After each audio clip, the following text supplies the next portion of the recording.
Please give a warm round of applause to Kate and Miriam.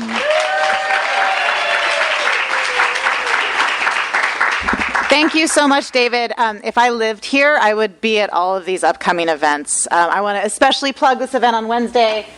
Mika Perks was actually my first creative writing professor when I was an undergrad in college, and then she became my mentor, and then she became my boss, and now we're friends. Like, we've had all these different relationships, and she's a wonderful novelist. This is a great book. There's like 7 or 8 chairs up here. Yes. So thank you, everybody, for coming. This is such a beautiful turnout. There's a couple. Someone can come right in front of me. So I'm Kate Schatz. This is Miriam Klein Stahl. And we've come down from the Bay Area to see you guys. We are here to share Rad Women Worldwide with you. We also are as he said, the author and illustrator of Rad American Women A-Z. This book came out about 1.5 years ago, and it tells 26 stories of fascinating, empowering, inspirational, badass women from American history. And we followed it up with this book, which tells 40 stories of fascinating, inspiring, badass women from 30 different countries. So we've gone to every continent all over the world and have spanned all of time to bring you these 40 stories. Tonight, we decided, since we know so many rad women in Los Angeles, we've invited some people to participate with us tonight, so you're not just going to hear me standing up here talking, which may be okay, but we have some special guests tonight. Because I'm a Virgo, and also our two of our special guests are also Virgos, I like to know how everything is going to go. So just so you know, you're going to hear 3 stories from the book, and then we have an amazing song that's going to be performed. And then we are happy to do a Q&A if anybody has questions, and then we'll be signing books. Okay? I always get anxious if I don't know exactly how things are going to go, which makes life in general challenging. But what I'm going to be doing? Oh yeah. Okay. Sure, why not? I don't really like speaking at these things, so I'm going to do an art demonstration up here for you, and it's going to be on that screen. You can see what I'm doing. And in our book, they're all paper cuts, so they're all cut. All the art's cut from a single piece of black paper. I love when everybody gasps. That's my favorite. Oh, so there it is in the book. This is our connected, this is Josephine Baker in our book, and her eyebrow doesn't actually go all the way over to her hair, but I have to figure out how to keep everything connected. So tonight, I'm going to cut out Frank, a local LA legend, a PH and a hard C, Jewish lesbian folk singer and punk rocker from the 70s and surfer. And I wish he was here. Who knows? But I'm going to cut this out up here from this picture. I made a drawing with pencil on here, and I'm going to cut it out while people are doing things, so you can check in on me. And a fun fact about this new book is that Miriam did a lot of the illustrations for this new book while we were on tour for this last book. So I would be up here doing my spiel, and she'd be there doing the art. So that Josephine Baker piece she actually did while I was doing an assembly for 300 7th graders in the desert by Palm Springs. Also, my best friend from high school's here. Hey, best friend from high school. All right. I'd like to also say my only friend from high school, but that's his family, and there's some chairs up here. There's some chairs right up here. Come on, family. Girls to the front, and guys, and best friends from high school, everybody. All right, so our first guest reader tonight so we've got 2 beautiful guest readers. Our first guest reader is the managing editor of Kaya Press, and that is Neela Banerjee. And then after Neela, we are going to have the fabulous writer and high school teacher and author of the forthcoming memoir, Mean, out on Coffee House Press next year, Miriam Gerba. And then I'll read. So, this is Neela Banerjee, everybody. And, wait, I forgot to say one thing. At these events, I'm trying to have share stories from the book that kind of show the different time periods and parts of the world that we're covering. So we're going to start in the 17th century.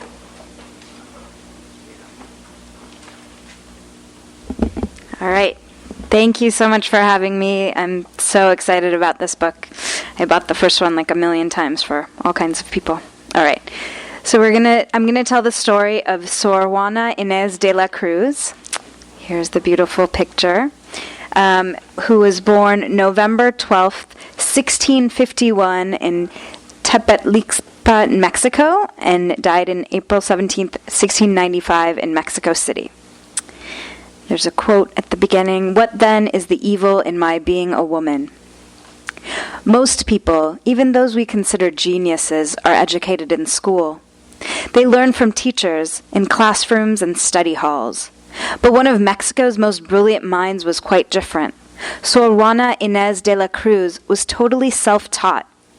For a young girl growing up with a single mother in 17th century Mexico, that's a pretty remarkable feat. Sor Juana was born Juana Ramirez during the time of Spanish colonial rule. As a very young girl, she sneaked books from her grandfather's library and taught herself to read and write. By age 3, she could read and write in Latin. By 5, she knew complex math. By 8, she was writing poetry. By the time she was a teenager, she knew Greek logic and had learned to write in Nahuatl, an Aztec language. Desperate for more education, she begged to be allowed to disguise herself as a boy so she could attend college. Soon, Sor Juana caught the attention of regional leaders who couldn't believe the stories they heard about this gifted girl. The viceroy, a leader who represents the king, assembled a group of leading scholars to test her intelligence. At 17, Sor Juana appeared before these esteemed men. They quizzed her on literature, science, mathematics, and philosophy, and she answered every question correctly. That's pretty rad. Amazed, the viceroy offered to support Sor Juana financially so she could continue to study and learn. She entered a convent and became a nun because she longed to have no fixed occupation which might curtail my freedom to study. In the peace of the convent, Sor Juana pursued her true passions, reading, writing, and studying. Sor Juana wrote plays, poems, and stories which the viceroy had published in Spain. She wrote everything from romance to comedy to religious texts, and collected a library said to have been the largest in the New World. One of Sor Juana's key themes was knowledge, and how important it was for women to have access to it. But her supporters wanted Sor Juana to focus only on religious writing and to leave the philosophical and political ideas alone. In response, she wrote what is considered her most famous text, Respuesta a Sor Filiote, or Answer to Sister Filiote. In this letter, Sor Juana passionately defends the right of all women to learn and study.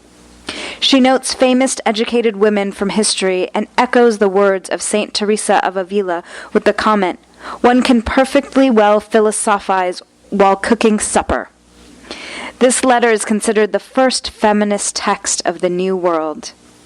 Sor Juana's former convent is now a university that bears her name, and her face appears on Mexican coins and paper currency. Yes.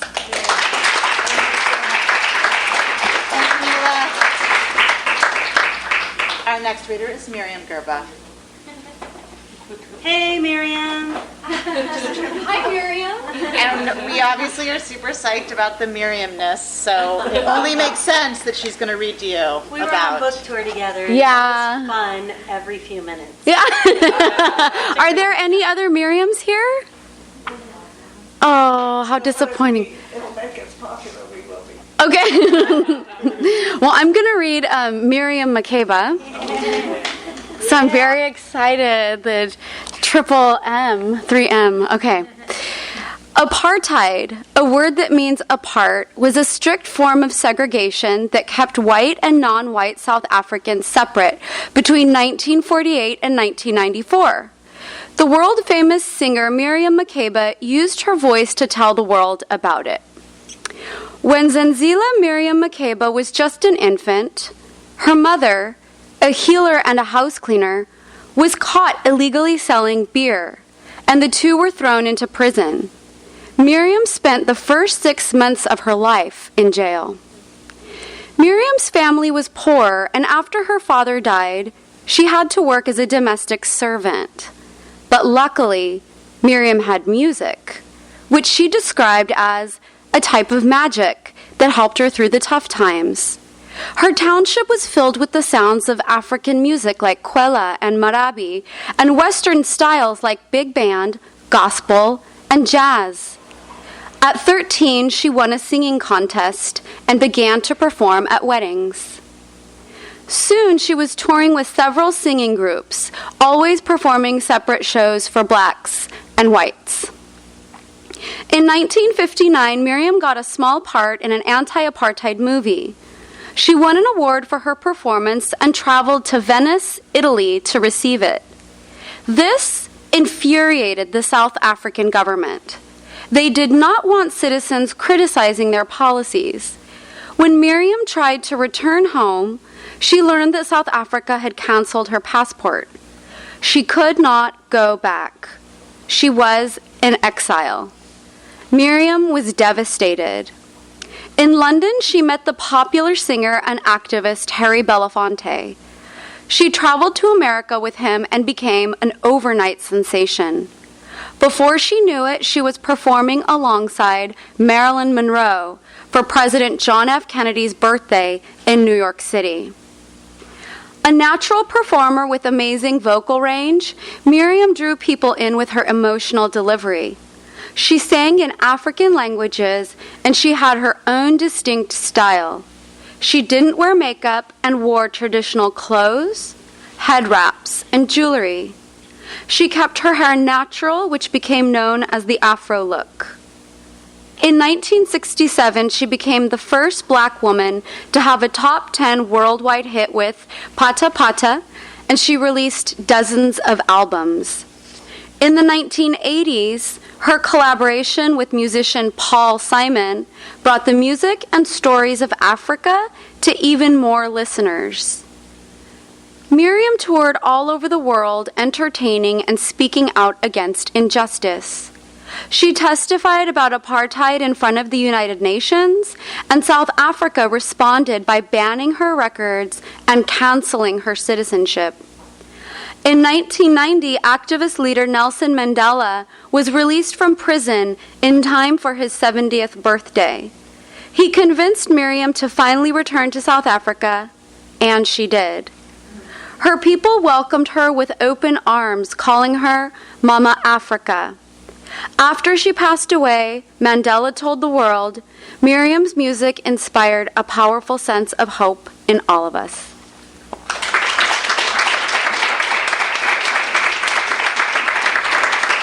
Thank you to, I guess, it's really fun to hear other people read this, I have to say. Okay, so those are two of the women that you will learn about in this book. As I said, this spans all of the continents.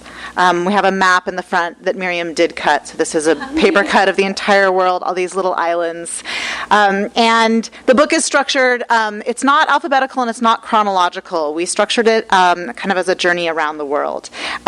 So we begin, and I'm not going to read this entire story, but I want to acknowledge where the book begins, because the idea for this came from Anna Joy Springer, who's here. Yeah, and the very first story in the book is the story of Enheduanna, who is the first known author, an ancient Sumerian priestess and poet. So the book begins in Mesopotamia, where we began, and then it goes out from there around the world. If you want to know the story, you'll have to buy the book. Also, I couldn't find any pictures on the internet of her, since she's, 5,000 years old. So I used Anna Joy as my... Well, I thought of Anna Joy as it's meant to be Anna Joy. Look, that's you. And so I wanted to read a piece that I wrote that's at the end of the book. If you've read the first book, Rad American Women A-Z, we have a page for the letter X, where X is for the women whose names we don't know. And it's kind of a tribute to the nameless and faceless women who've done amazing things all throughout history, but who aren't going to get famous, right? Who aren't going to get the credit for it for many, many reasons. And I thought about that a lot in writing this book, and we wrote this during the fall and winter of 2015, when the refugee and migrant crisis was really kind of at its peak. It's certainly still continuing and has been happening for a long time, but it was at a particular moment when it was all over the news, and I was thinking a lot as I learned about these different countries and researched these particular histories. I thought about all of the people who have no country and have no state. And so this is at the end of the book, and it's called The Stateless. What is a country, a homeland, a nation? What is a border? Is it a river, an ocean, a line on a map? 1 in every 122 humans on Earth is a refugee, displaced person, or asylum seeker. What does it mean to be from a place, or to be foreign? To belong, to not belong? You're born where you're born. Forest or desert, mountain or coast. A house, a hut, a tent, a shelter, a refugee camp. 1 in every 122 humans has no place. Where did you come from? What body? What people? Who holds you there? Whose mouth speaks your language? How did I get here? How did you get there? Of the 60 million forcibly displaced people in the world, almost 80% are women and children. They leave their homes, cities, and countries due to war, violence, discrimination, hunger, environmental catastrophe. Immigrant, refugee, migrant, homeless, placeless, stateless, human. They fled Eastern Europe, Northern Africa, the Middle East, South Sudan, Central America. Over fences underground, facing soldiers, police, militias, smugglers, traffickers, border patrol, seeking safety, food, education, asylum, acceptance, citizenship. Escaping from Burma, Syria, Afghanistan, Eritrea, Mexico, Somalia, Turkey, Ukraine, Guatemala, Iraq. A world without war, a night without bombs, a school without guns, a day without gangs, a chance, a home, a life. They say goodbye to friends, families, schools, and jobs, and set out in the hope that somewhere, somehow, they will find a new place. Sometimes they leave with their entire families. Sometimes husbands and fathers have been lost to war and fighting. Millions of mothers walk in the cold dark, babies on backs and children in arms. They soothe them in boats as they cross black seas, sing lullabies in tents in dangerous camps. They flee while pregnant, give birth on roads, cradle new hope. They keep going. Will they turn her away? Is there room on the land, in our hearts? Forced out of Ireland, Congo, Germany, Cuba, have to leave Palestine, Serbia, Vietnam, Cambodia. They pass babies over fences into someone else's hands, send daughters across deserts, away from the wars they're born into, cross deserts and oceans to new lands. And sometimes they arrive at train stations and airports to eager crowds with shoes and coats, meals and toys, diapers and books, signs that say welcome in unfamiliar languages, classrooms and books, the chance to dream, have a future. What does it mean to help, to accept, to be a friend, a neighbor, a sister? No human being is illegal. Who belongs? Who helps? We do. And that is the end of that piece. And I wanted to give a shout out to an organization, ending that with the idea of who helps, we do. There's a lot of really wonderful organizations out there that are working to support refugees around the world. There's one in particular that I wanted to let people know about. It's called Circle of Health International, and they provide health care for women and babies in the world's most dangerous places by bringing midwives and training midwives in war zones, detention camps, and refugee camps around the world. They're based in Austin, Texas, and again, they're called Circle of Health International, and they're doing really incredible work bringing necessary health care right to women and babies. So they're the group that I want to make sure people know about. So, change of tone slightly. For Independent Bookstore Day, which started as California Bookstore Day and now has gone nationwide, we did a limited edition little 7-inch record that is based on our first book, Rad American Women A-Z, and it features an amazing song written by the fantastic Carolyn Pennypacker Riggs, currently of the band Bouquet, formerly of the band The Finches, whose songs still get stuck in my head, I was telling her. And she actually wrote this song about our book and performed it at a reading we did in Berkeley, and we were like, oh my God, this has to become a real thing. We need to do something, and now it's on a record, and she's going to play it. It does require some singing along, so there's a little bit of call and response. So you are going to get ready. You're going to have to yell some stuff. Ready? All right. Yes. Fun fact about Carolyn. A lot of fun facts about Carolyn. Also a Virgo, as I mentioned. Yeah. Former student of Miriam, which if you knew Miriam, you'd know that's not unusual. Miriam has taught like everyone ever. She teaches at Berkeley High and has for way longer than you would think. How long? 22. 22 years. Right. Okay. And also, then we went to college together. Yeah. So, fun facts. You ready? Yeah. Just ready to jam? String. Yeah. Okay. Thanks for that intro. I'm gonna turn a little reverb on. Getting over a cold. Reverb is rad. Yeah, I'm from Berkeley, as Kate mentioned. So, this song has some call and response, as most Berkeley jams do. It comes at the end, and I'll give you guys a heads up. But if you don't feel like yelling, just don't. It's like body's choice, as my friend says. Oh my God. Okay, cool. I will try to not do it super fast. Oh, I do fast. Okay. Oh yeah, I know you're a Virgo. Okay, here we go. Since I'm not reading from this book, this song is going to tell you about everybody in this book.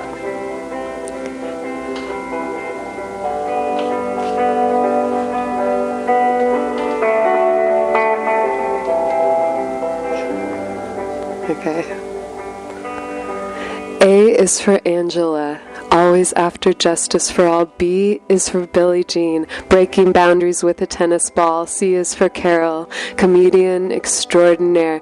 D is for Dolores, demanding rights for workers fair and square. And X is for... And X is for... E is for Ella, affecting change through civil rights. F is for Flojo, fastest woman in the world, so tight. G is for the Grimke sisters, gutsy abolitionists. H is for Hazel, hella multi-talented genius. Berkeley. X is for... And X is for... I is for Isadora, innovating modern dance. J is for Jovitas, journalistic excellence. K is for Kate, kicking out the gender norm. H-I-J-K-L. L is for Lucy, leading labor rights reform. And X is for... And X is for... M is for Maya, making monumental sculptures. N is for Nellie, news reporting her adventures. O is for Odetta, O freedom, spread the word in song. P is for Patty, punk rock poet, playwright, and grandma. And X is for...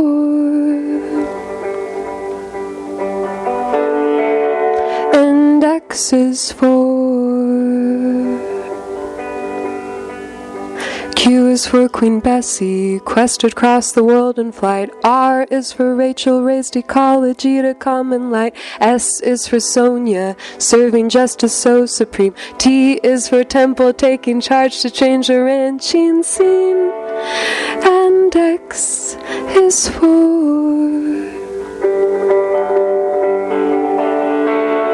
And X is for... U is for Ursula, upheaving science fiction tropes. V is for Virginia, visionary, surgeon giving hope. W is for Wilma, wise and bold as the first female chief. X is for the women whose stories we will never read.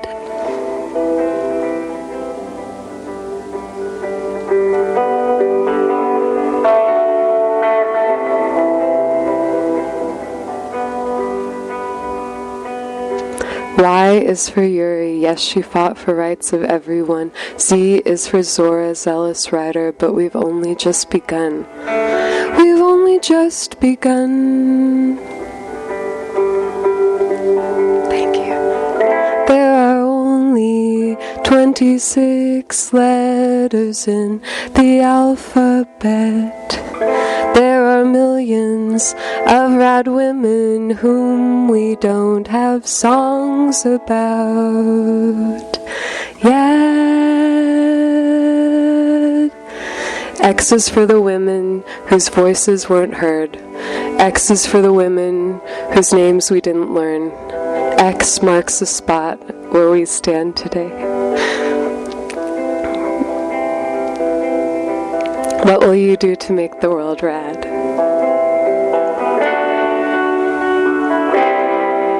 Let me hear you say,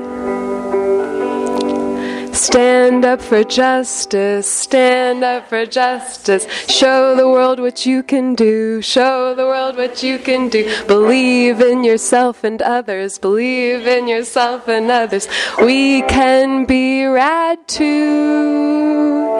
We can be rad too. We can be rad. We can be rad. We can be radical. We can be radical. We will be rad too. We will be rad too. And we are rad. Thank you guys. Thanks a lot. To my lovely, lovely assistant, Kate, and thank you for inviting and My David and everybody. Awesome. And there were at one point really amazing T-shirts that said "We can be radical." Do you still have them? Oh my gosh, that's awesome. There's some T-shirts that say "We can be radical." Speaking of T-shirts, just so you know, we do have some merch here. It's some really exciting T-shirts and some tote bags and things. But I'll mention that again in a second. Miriam, how's your cut? I'll show you. All right. We started with just that black piece of paper. And now... Dun, da, da, da. Right? Yay! So we have a couple minutes to take some questions if anybody has any questions. And then we will... Yes. Yeah. Anybody have any questions? Yes. There was only one woman I didn't get, and I'm like an educated person, so I was like really focused on getting this. It was a Latina journalist that before Kate somewhere, I think. Yes. And I just was wondering if you could educate me a tiny bit. Yeah, so this is Jovita Idar. In our first book, and she was a journalist and a nurse and an educator in Laredo, Texas, on the Texas-Mexico border in the early 20th century. And she is really one of the people who was one of the first to create bilingual education. She was writing lesson plans for Spanish-speaking students way before anybody else. And she was also a journalist. Her father ran a newspaper called La Crónica, and when her dad died, she took over. Fun story about her is at one point she published a story that was critical of the Woodrow Wilson administration, and the Texas Rangers, not the baseball team, but the actual Texas Rangers, stormed her printing press and tried to shut it down. And the story goes that she stood in the doorway and defended it and wouldn't let them in. They came back later and did destroy the shop, but she continued to publish the newspaper. She worked as a nurse in the war and was really incredible, but really a phenomenal educator who found that Spanish-speaking Mexican children in Texas were being dramatically underserved. Right? Some things have changed, some things haven't. And she pressed and pressed to get desks and chairs for them, and to get lesson plan and curriculum that they could understand. And since she didn't get it, she created it herself. And I'm going to sneak another question. Double question. You had a beautiful poetic piece you read at the end, and because your words were so beautiful, I was just like totally like brainwashed, not even. So what were you talking about? Can you summarize? At the very end, I was talking about the women and children around the world who are stateless, who are refugees, who are on the move and being forced out of a number of countries and homelands due to war, environmental catastrophe, repressive regimes, etc. And again, the statistic that I was very shocked to learn is that 80% of the 60 million people in the world who are considered by the United Nations displaced people or refugees, and 80% of that figure is women and children. So 1 in 100 people. 1 in 122. Mm-hmm. That's amazing. Yeah. Yes.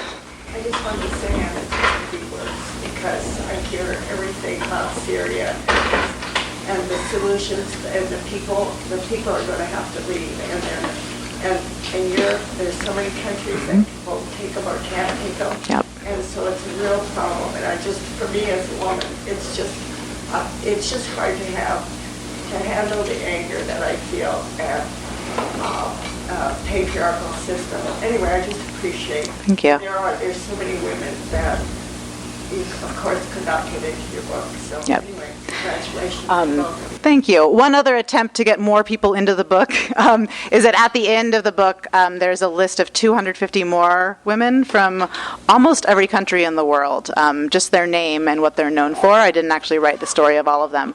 But for those who feel like they want to find out about more women, you can do your own research by looking up these people who are listed in the back of the book, which I did at the last minute. I was done with the book, and I was like, I need to put more people in this book. So I did that. Yes? How long did you put together all the sources? And where did you get your sources? Excellent. So we started the research really last summer and probably did, I'd say, researched it all the way through December, and I wrote it mostly in October, November, December. I did the writing of it pretty fast, but took more time with the research. In terms of sources, it ranged from everything from traditional research, going to the library, getting books, both books about history and women from around the world, but also biographies, autobiographies, and different narratives. I also watched a lot of documentaries for women where it was available. I would watch, look on YouTube to see if I could find footage of them performing or giving speeches, anything like that. And then I certainly used the internet as well. And I also did a lot of reaching out to people, both to get ideas. So, for instance, I mentioned that Anna Joy was the one, when she heard we were doing this book, she said, you have to put Enheduanna in this book. She's someone I had never heard of. So I had not heard of a lot of people in this book. And a lot of the names did come to us from people who would come to our events and have suggestions, or people who would email us and say, hey, have you heard about this person? But with the worldwide book, I really wanted to be reaching out to people from other countries and cultures. With the American one, it was not easy to choose, but that's where I'm from. That's the history that I know. But I really wanted to get input from as many people as I could around the world for who they'd like to see in the book. And then another part of my research was, once I'd done the writing, I worked for months to reach out to people who are either scholars on that person, or if the person is alive, I would try to contact them or living relatives to have them review it and make sure that it was accurate. I felt like my facts and details were accurate, but I wanted cultural accuracy as well. So some of them, like we have a story about Wangari Maathai, the Kenyan environmental activist, and I was able to get in touch with her daughter, and her daughter read it and gave the thumbs up. And I was able to get in touch with, we have Buffy St. Marie, and she read the piece about her and changed one little detail. So that was really important to me too. So again, then for people more ancient like Sorwana, who we heard about tonight, there's a woman who's a leading scholar on her, and I contacted her and had her review the work, which was an important part of the research because, especially when you're using the internet, and especially when you're dealing with people who are more obscure figures, it's really hard to find that information. Sometimes the internet wasn't right. Oh, occasionally. The internet is often not right. So yeah, a wide range of sources. Yes? How I was wondering, so you just went global, and I don't think you can go into planetary. Right. We might have to scale back a bit. And I also had a follow-up question, which was if any of the women included, and maybe in the back page too, were transgender women, and if in upcoming books if you would be transgender. Yep. So in the first book, K is for Kate Bornstein, the transgender activist and playwright and general badass. None of the women in Rad Women Worldwide that are in the 40 stories are, and no, I do know, trying to think of a few women in the list in the back. Though I would say that, some of the ancient... Sylvia Rivera's in the back. I do think that there's some interesting gender nonconformity in some of the older stories. We hear about Sorwana, not to conflate wardrobe with gender identity, but there's some interesting stories about how the women worked with gender. The story of Hatshepsut, the pharaoh who wanted to be king and had herself portrayed with the male body and all this interesting stuff. So we touch on that. The pirate. Yeah. Yeah. And the inclusion of Kate Bornstein in this first book is a bit of a, where we have gotten some criticism, some angry one-star Amazon reviews from people who are not happy to see that. But what we also get way more than one-star Amazon reviews about that is we get really amazing feedback from people a lot of parents of trans children and then young trans readers who've gotten in touch with us to say how much it means to them to see that representation. So in future books, we'll definitely continue to have that kind of representation. Come up to us and said this was an entryway to talk to my family, which is amazing. Yeah. That was very special. Yeah. Any other questions? Yes. Not so much a question, but I just wanted to thank you for including Wilma Mankiller. Yes, that was Role models and acknowledgement by other groups. Yeah, that was a really just thinking about how people have reacted. I was visiting a 5th grade classroom in the Tenderloin in San Francisco last year, and there was this girl kind of in the back of the room who was pretty checked out and whatever, who's this weird white lady reading this book about, she's just really, just kind of not feeling it. And then I opened to the page of Wilma Mankiller and read just a little, just kind of described briefly who she was, and the girl just sits up and she goes, "Is she Native American?" I said, yeah, she was the first chief of the Cherokee tribe, first female chief. And the girl goes, "I'm Native American," and was just like the change in her face, right, was that moment where you realize, especially for young readers, how much it means to see themselves, people who look similar, who have similar names, who have similar hair, similar skin, reflected in the pages of books. And it was she was just with me for the rest of the reading, and was really psyched. So yeah, I'm really happy to have... make the $20 bill, too. Yeah, I voted for her on the 20. But yeah, I'm really happy to have her, too. This was a really exciting story to tell. Wilma. Excellent. Yes?